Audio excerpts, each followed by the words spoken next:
Massive food plant fire in Burlington. It happened right in the middle of our Live at 6 report. During our 6 o'clock news, firefighters had to head right back out. Steve Chamraz is there live, and Steve, they thought this thing was out.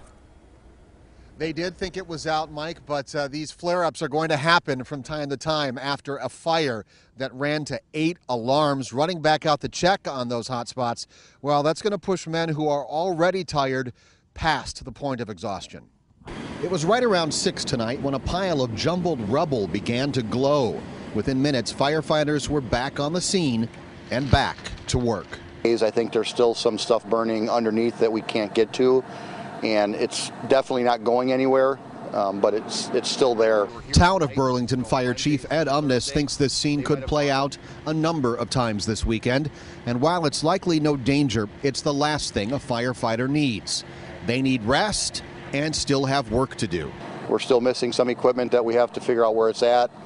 The city still has frozen hose that we're thawing out, so if they need help tomorrow, we'll probably get a group together, come help them. Chief Umnes has 33 volunteers on his team. Most of them, he says, were here at some point over the last 3 days.